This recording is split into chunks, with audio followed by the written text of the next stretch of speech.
1 Samuel 23, j'espère que vous y êtes toujours. Et nous allons donc réfléchir à ce texte ensemble. Récemment, j'ai eu un échange avec un ami qui n'est pas croyant. Et il m'a dit qu'un grand obstacle, peut-être l'obstacle principal pour lui par rapport à Dieu et le concept même de Dieu, c'est la question de la souffrance.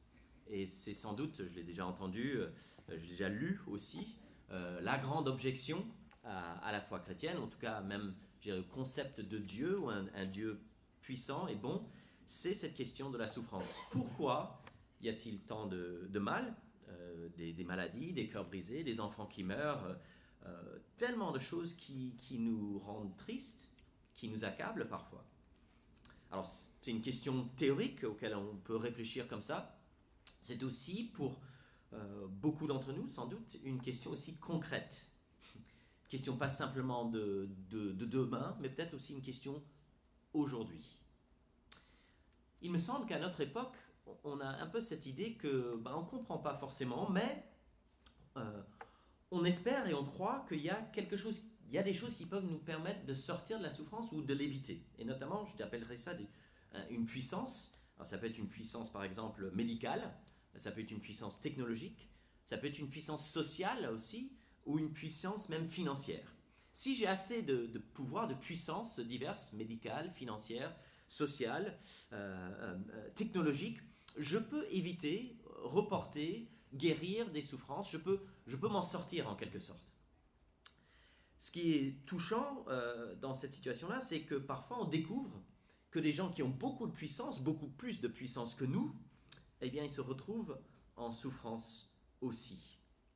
J'avais été frappé, je crois que c'est en 2008, j'ai lu ça récemment, je pensais que c'était il y a quelques années, mais ça passe vite, par la mort de l'acteur Heath Ledger, qui était dans le film Dark Knight avec Batman. Bon, c'est un gars qui était vraiment dans une belle carrière d'acteur, il était reconnu pour ses talents, c'était un homme qui gagnait bien sa vie, c'était un homme qui avait voilà, de la réussite, on va dire, auprès des femmes aussi. Beaucoup de choses dans sa vie pouvaient nous dire que c'est quelqu'un avec la puissance, et pourtant, dans les faits, il était triste, il souffrait. Toute la puissance financière, technologique, sociale, médicale, ne va pas nous épargner la souffrance. Dans le texte qu'on vient d'entendre, il y avait des habitants à Keïla qui étaient attaqués par des Philistins, qui souffraient. Est-ce que, voilà, alors c'était les aires de battage, donc ce dont ils avaient besoin pour manger cette année-là était en risque, peut-être brûlés, peut-être volés, donc leur vie était en danger. Voilà une vraie souffrance. À la fin du chapitre, ça parle d'une autre attaque, verset 27, les Philistins ont lancé une attaque contre le pays, donc probablement autre part que Keïla, peut-être c'est les mêmes, mais probablement autre part, encore des gens qui sont menacés, sans doute physiquement, qui sont en danger, donc qui connaissent une souffrance assez concrète et réelle. Dans ce texte, il y a aussi Jonathan, le fils de Saül, qui vient retrouver David. Alors, pour ceux qui suivent l'histoire, on sait qu'il y a toute une histoire entre Jonathan et David qui sont très proches. Jonathan et son père qui sont divisés sur cette question de l'attitude à avoir envers David. Jonathan, on voit qu'il est tiraillé entre la fidélité à son père, qui est le roi d'Israël, et la fidélité à son ami David, qui est loin de Dieu, qui a été mis à part pour Dieu et qu'il aime beaucoup. David doit se cacher dans les lieux déserts, dans les lieux escarpés. Il est donc pourchassé, trahi par des membres de son peuple, à Keïla notamment, et menacé par une armée. Donc lui aussi, il souffre. Il est loin de sa famille, il est loin de son épouse, et même son meilleur ami, il ne le voit que de temps en temps, de manière, on va dire, ponctuelle et de manière exceptionnelle. Dans un sens, ce petit chapitre ne détonne pas dans la Bible, parce que la Bible, d'un bout à l'autre, parle de situations difficiles. J'ai fait une petite étude, très scientifique, mais j'ai regardé cette édition de la Bible. Vous voyez cette édition, elle a 822 pages. Alors, pas tout à fait, parce que pages 1 et 2 sont des pages de garde. Donc, en fait, elle commence à la page 3. D'accord, vous suivez jusqu'ici? Donc, il y a la page 3 jusqu'à 822, ça fait 819 pages. La souffrance commence à la page 4. Donc, on enlève une page, en fait, et elle se termine dans le récit biblique à la page 820. Donc sur 819 pages, il y a 816 pages qui parlent de souffrance et des situations pénibles et difficiles. Toute la Bible en parle en fait, presque du début, de la deuxième page où il y a de l'écriture, la page 4, jusqu'à presque la fin, il y a beaucoup de difficultés et de souffrances, beaucoup de situations pénibles, toutes sortes de situations. Il y a des textes, par exemple, comme Job ou Lamentation, qui sont vraiment là-dessus pendant tous les chapitres. C'est le grand thème de Job, le grand thème du livre de Lamentation. Il y a des textes comme la lettre de Paul aux Romains ou la deuxième de Paul aux Corinthiens qui en parlent beaucoup. Mais la Bible n'est pas simplement concernée par la question de la souffrance en tant que telle. C'est un défi, c'est quelque chose d'important dans nos vies, dans le sens important, ça prend de la place, c'est présent. Mais surtout, la Bible est concernée par la question, comment peut-on traverser la souffrance? Comment peut-on passer par une épreuve et pas être totalement abattu? Ou même peut-être, comme dit l'apôtre Paul, d'être abattu mais pas être anéanti. Le texte qu'on a entendu plus tôt. Le sujet de la souffrance n'est jamais loin dans le texte biblique.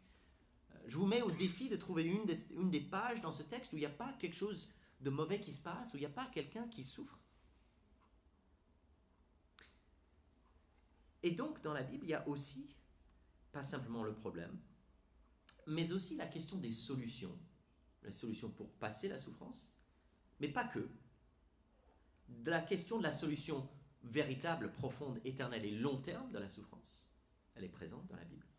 Et en même temps, des questions, je dirais, les pansements. Comment on traite au court terme, dans le temps présent d'une souffrance, comment on l'aborde, qu'est-ce qu'on fait, comment on le vit. Les deux sont évoqués dans la Bible. Dans la vie humaine, il y a une telle variété de situations de souffrance. Si je suis au chômage, c'est pas la même souffrance que d'être malade, c'est pas la même souffrance que d'être en conflit avec un ami, et ainsi de suite. Et la Bible aborde pas simplement les différentes situations de souffrance, mais aussi la question de la solution long terme et la question du traitement à court terme. Comment peut-on traverser, tenir, être peut-être même abattu, mais pas anéanti par la souffrance. Depuis quelques mois, on est dans ce livre de 1 Samuel. On voit que Dieu est à la recherche d'un roi selon son cœur. Saül est donc le roi officiel, et il est devenu un tyran sanglant. Il s'enfonce dans une sorte de folie. On a vu la semaine dernière une sorte de spirale infernale. Il va détruire son propre peuple, ordonner le massacre des prêtres et de leurs familles. David, lui, entre, semble-t-il, de plus en plus, à mon avis, dans le rôle d'un véritable roi, selon le cœur de Dieu.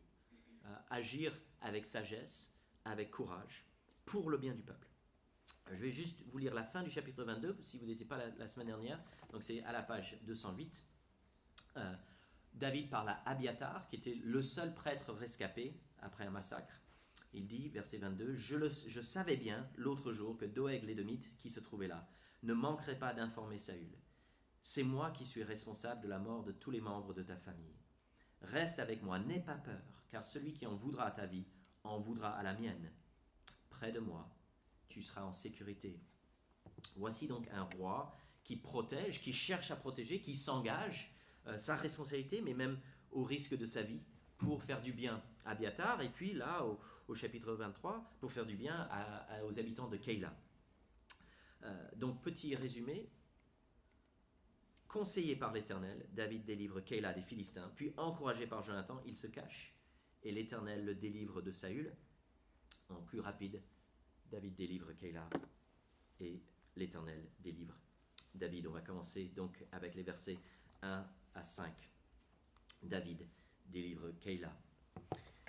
Le mot Messie en hébreu, le mot Christ en grec, c'est le même mot, ça veut dire oint, celui qui a reçu une onction.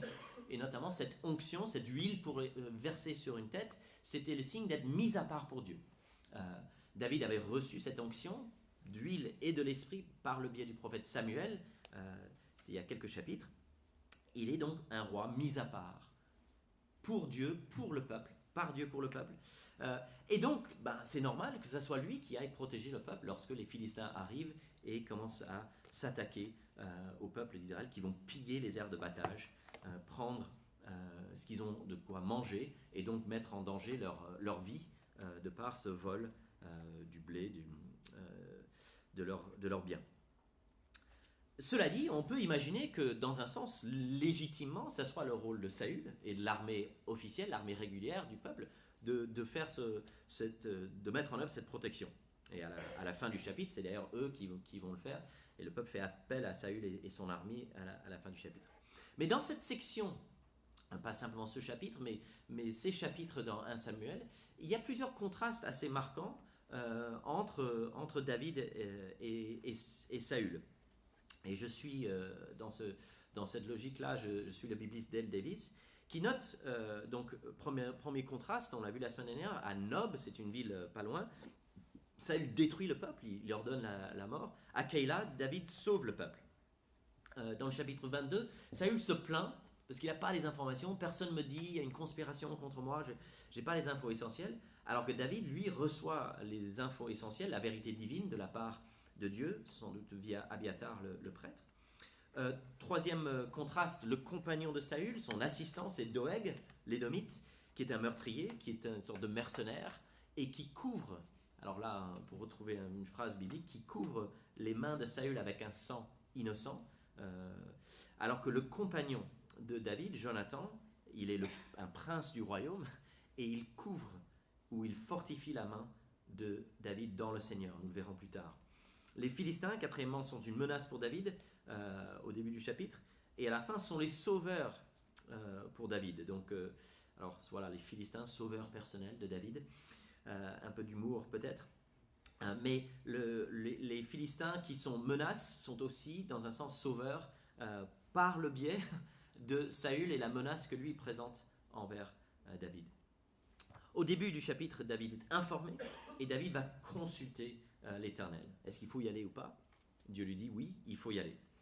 Alors, je ne sais pas si vous avez noté, mais les hommes de David n'y croient pas. Donc voilà. Dois-je y aller? Verset 2. Est-ce que je battrai ces Philistins? L'Éternel lui répondit, vas-y, tu battras les Philistins, tu délivreras Keïla. Mais, verset 3, les hommes de David lui dirent, nous vivons dans la peur ici même en Juda. Que se passera-t-il si nous allons à Keïla pour combattre les troupes des Philistins? On a déjà assez de soucis comme ça. On a les troupes de l'armée d'Israël qui nous pourchassent. Pourquoi on va chercher des soucis avec les troupes des Philistins en plus? On est déjà assez de danger là où on est. Pourquoi on va chercher le danger? Et il y a peut-être ce côté aussi, Dieu t'a dit ça, mais bon, voilà, on a du mal à faire confiance. On les comprend, ces troupes de David. Et donc, David retourne une deuxième fois consulter à l'Éternel et reçoit à nouveau la même assurance. Lève-toi, descends, je livre les Philistins entre tes mains. Donc il y va avec les paroles de l'Éternel.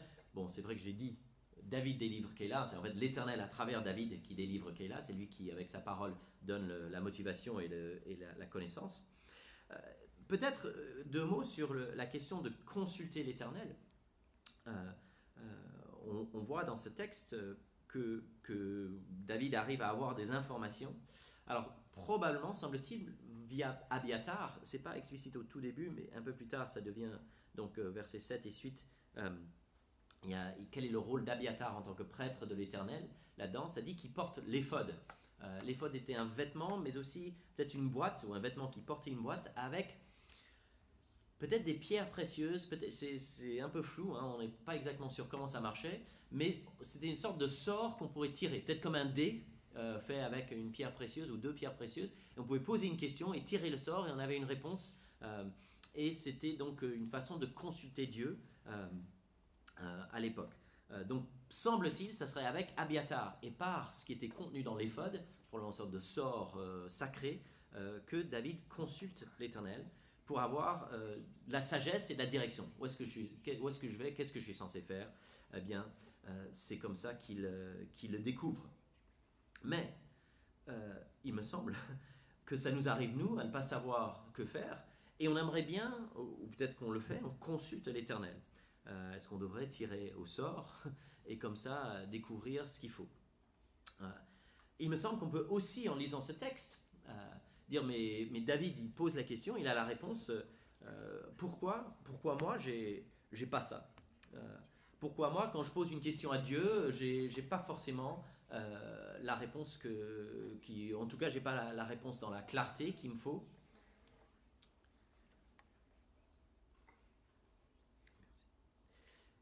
On le vit peut-être parfois assez mal, je dirais, ce décalage entre ce qu'on voit dans la Bible et ce qu'on vit au quotidien. Alors, quelques mots sur ce décalage. Parce qu'on se dit, mais pourquoi j'aurais pas, moi, la même certitude que David? Et d'ailleurs, il y a des chrétiens qui disent, ah, moi, j'ai la certitude parce que je suis devant un choix et je demande à Dieu, et puis j'ai la paix dans ce sens-là, et j'ai l'anxiété, l'angoisse dans l'autre sens, et donc mes sentiments me donnent la volonté de Dieu. Il me semble qu'il faut qu'on réfléchisse, je dirais un peu bibliquement par rapport à ça. Premièrement, parce que David, c'est pas moi. Et David, c'est pas vous. Qu'est-ce que je veux dire par cela? Je veux dire que je ne suis pas le roi choisi par Dieu pour sauver son peuple. Dieu merci. C'est une bonne chose en fait. C'est un rôle assez particulier d'être le roi choisi par Dieu pour sauver le peuple. Il y a plein de choses dans ce rôle, on va pas entrer là-dedans, mais c'est pas mon rôle, c'est pas le vôtre non plus. Et donc la relation que nous avons à Dieu n'est pas la même. Ça, c'est une première chose. Et donc ça explique une partie du décalage. Deuxièmement, ce dont David avait besoin, l'Éternel lui donne. Je n'ai jamais dans ma vie entendu une voix audible qui me partageait la volonté de Dieu. Ça m'est jamais arrivé. Je peux dire, David avait une voix où il entendait quelque chose, et que c'est via Abiathar ou via l'éphod, le sort, etc. Mais lui, il vivait quelque chose de concret. Moi, je ne le vis pas. Premièrement, je ne suis pas le roi choisi par Dieu pour sauver le peuple. Et c'est une bonne chose. Le rôle de David dans l'histoire du salut est infiniment plus important que mon rôle. Cela dit, nous avons un grand roi aujourd'hui qui est venu sauver le peuple. Et la lettre aux Hébreux nous dit que nous avons ce grand prêtre, qui est la même personne, par qui nous avons un accès direct au trône de la grâce. Et donc, qu'est-ce que nous faisons lorsque, comme David, nous sommes devant un choix et nous ne savons pas quoi faire? Mais il me semble que ce n'est pas très compliqué dans un sens. La Bible dit que celui qui manque de sagesse, qu'il demande. Donc on peut demander, on doit demander, c'est la bonne chose de demander à Dieu de la sagesse. La deuxième chose, je dirais, c'est de mettre en œuvre les éléments que le Seigneur nous donne. Donc peut-être demander conseil à un ami, réfléchir soi-même, utiliser le cerveau que Dieu nous a donné pour voir un besoin de sagesse. Et puis prendre une décision avec la confiance et la liberté de ceux qui savent que l'Éternel est souverain. L'Éternel agit. L'Éternel maîtrise nos circonstances. Et donc, tout comme il maîtrisait les circonstances de David, il maîtrise nos circonstances. Tant bien même qu'on n'est pas le Messie, eh bien, il prend soin de nous. Et lorsque nous ne savons pas quoi faire, nous demandons sa sagesse, nous essayons de prendre la décision qui nous semble sage, et puis, confiant sa bonté, nous avançons, car il est bon envers nous. Tant bien même qu'on n'entend pas une voix audible, il prend soin de nous, et la voix de Dieu, qui a été entendue en et par Jésus-Christ, continue à nous informer par sa parole écrite. On peut en reparler si vous le souhaitez après, mais il me semble que cette consultation de l'Éternel, eh bien, nous pouvons continuer à le faire en et par Christ, mais à la lumière de l'Écriture, et confiant en sa bonté souveraine, car Dieu nous donne sagesse quand nous demandons sa sagesse. David délivre Keïla. Deuxièmement, l'Éternel délivre David. Il y a plusieurs saluts dans ce chapitre. Le secours de Dieu se concrétise plusieurs fois. Alors, on peut le voir ici avec cette parole de Dieu qui vient donner à David la motivation, et donc il va à Keïla et il vient les secourir. Ça, c'est un premier sauvetage, c'est le premier salut. Deuxièmement, l'Éternel va révéler à David le danger que lui pose le peuple de Keïla. Donc, verset 10, « Éternel Dieu d'Israël, moi ton serviteur, j'apprends que Saül veut venir à Keïla pour détruire cette ville. Les habitants de Keïla me livreront-ils entre ses mains et il descendra et ils vont te livrer. » Et donc, l'Éternel répond, verset 12. Et donc, c'est cette parole de Dieu qui permet de délivrer David du danger des habitants de Keïla. Deuxième secours. Troisième salut vient par le biais de Jonathan, et peut-être le plus touchant celui-là. Verset 15. « Voyons que Saül partait en campagne pour attenter à sa vie. David restait dans le désert de Ziph, dans la forêt. Ce fut alors que Jonathan, fils de Saül, se leva pour aller trouver David dans la forêt. Il fortifia sa confiance en Dieu et lui dit, n'aie pas peur, car mon père Saül ne parviendra pas à t'attraper. Tu régneras sur Israël, et moi je serai ton bras droit. Mon père Saül le sait bien aussi. » Ils firent tous deux alliance devant l'Éternel. David resta dans la forêt, Jonathan retourna chez lui.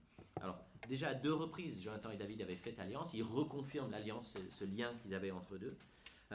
Un peu plus littéralement, le verset 16, quand ça dit « il fortifia sa confiance en Dieu », littéralement, c'est « il fortifia sa main en Dieu ». Faire plus forte sa main qui tient Dieu. Comme si Jonathan est l'outil de Dieu pour que David puisse tenir plus fermement son Dieu par la main. Comment Jonathan le fait-il? Avec la promesse de Dieu. Tu régneras sur Israël, tu vas être le roi. C'est avec cette promesse-là que Jonathan fait du bien à David. Il place dans un sens la main de David dans la main de Dieu. C'est une grande ressource dans l'épreuve que d'avoir un cher ami qui me rappelle la promesse de Dieu.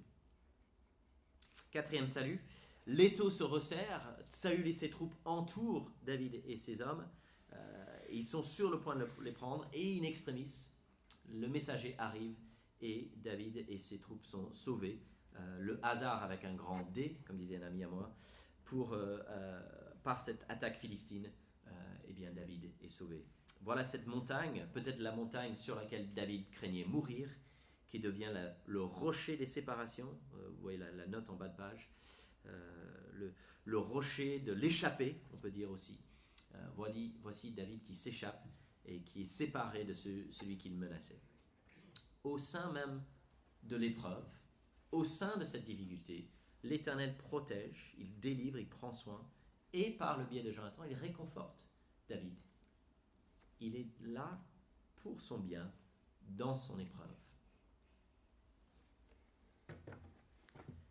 Si vous n'avez jamais lu ce livre et vous aimez lire, c'est un texte un peu ancien, c'est un très beau livre, Mémoire d'un galérien du roi Soleil, Jean Marteil. En l'an 1700, Jean Marteil avait 17 ans et il voulait épouser sa bien-aimée. Sauf que les protestants n'avaient pas le droit de se marier officiellement. Et donc, il part à pied. Ils habitaient, je crois, le sud-ouest de la France.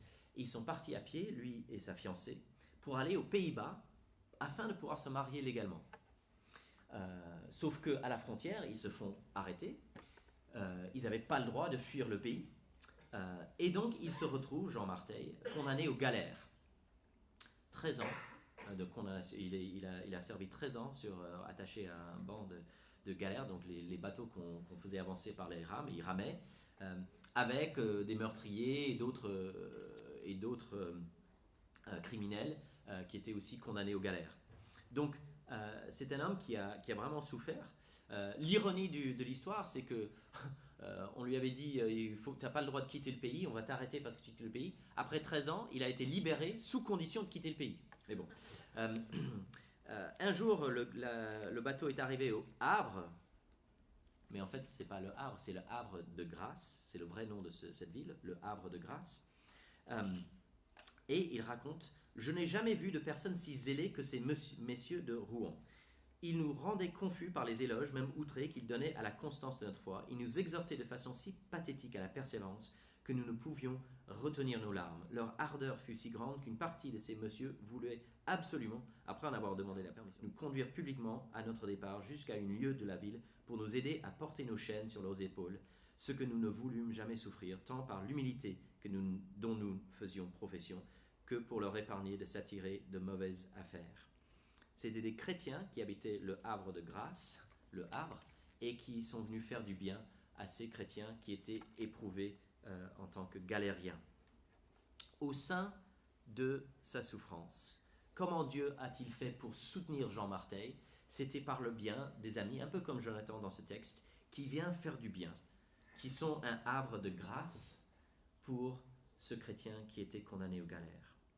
Les amis, ces hommes et femmes du Havre, sont venus fortifier sa main en Dieu, comme Jonathan l'a fait pour David.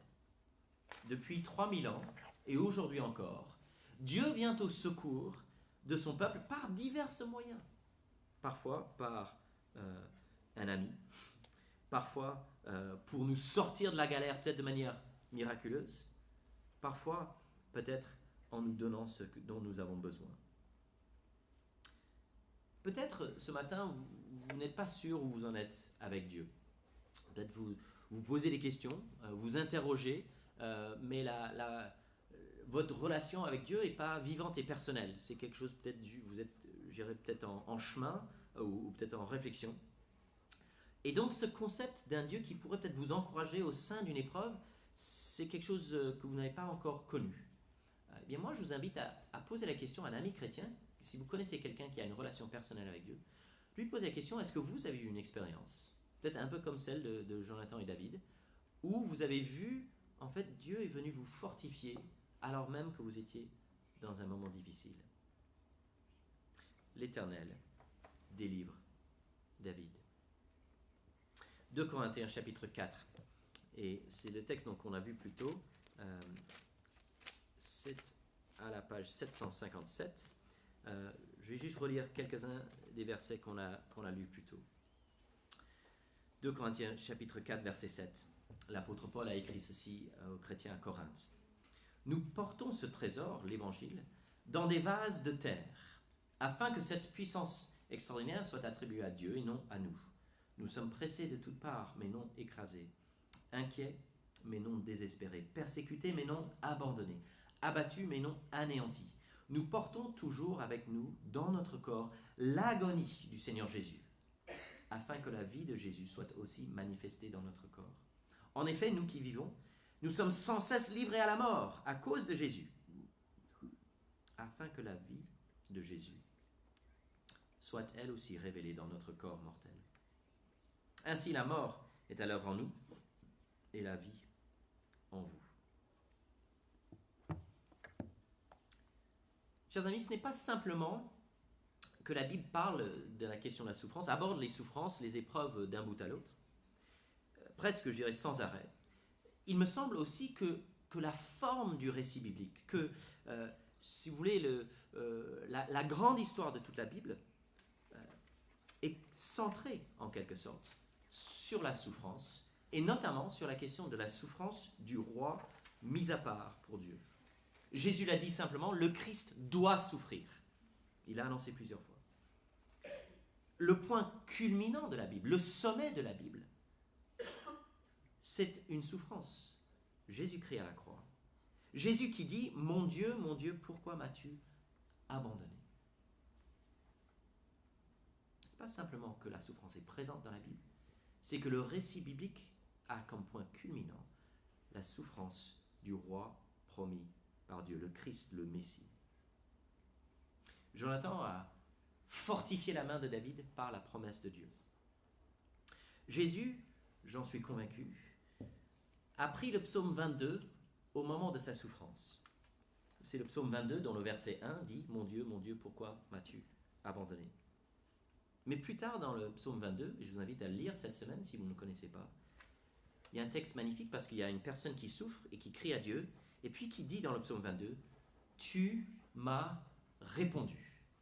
Et à partir de ce moment-là, le psaume passe en mode célébration. La personne qui souffre au début du psaume, qui dit « Mon Dieu, pourquoi m'as-tu abandonné ?» À la fin du psaume, il est en train de louer Dieu, célébrer Dieu. Que ce soit David ou que ce soit Jésus, ou des milliards d'êtres humains qui, depuis des millénaires, ont connu personnellement le Dieu vivant. On a tous, en fait, d'une manière ou d'une autre, connu des moments de secours, des moments où la parole de Dieu a été puissante au sein de la souffrance pour nous aider à tenir la main de notre Père Céleste.